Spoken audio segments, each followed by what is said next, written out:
Sony Spider-Man producer Amy Pascal has reassured fans of Sony's live-action universe that don't you worry, Sony is hard at work and actively working on bringing us that Miles Morales live-action film. And with hits like Morbius, the two Venom films, and Madam Web, I'm sure it's going to be an absolute masterpiece.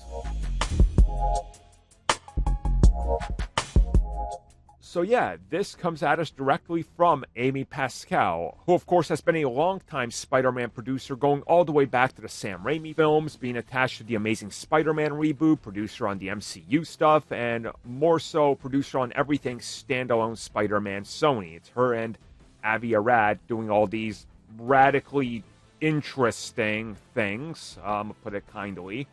So we'll see what happens, but she was point-blank asked, we haven't seen Miles on screen yet in terms of live action. When is that happening?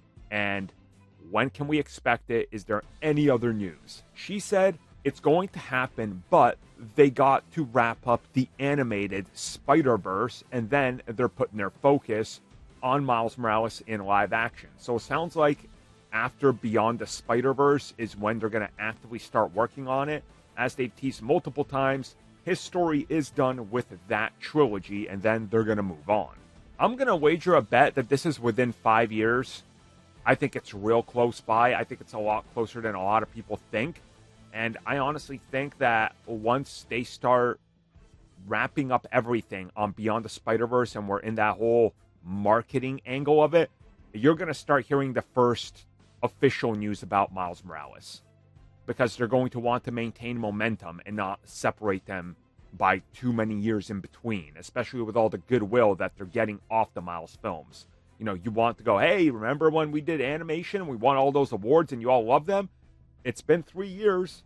He's now here in live action form. Like, there is that angle that they got to take. And then if you look at that leaked Insomniac roadmap for video games, I mean, Spider-Man 3 is already on there, and they're working on other Marvel stuff. The synergy that Sony can pull off here, it's a no-brainer, honestly. So, yeah, I'm betting, give it 5 years, we'll be watching Miles Morales from Sony. And pray to God that they hire new writers, because their live-action output on their own has been lacking, let's put it that way.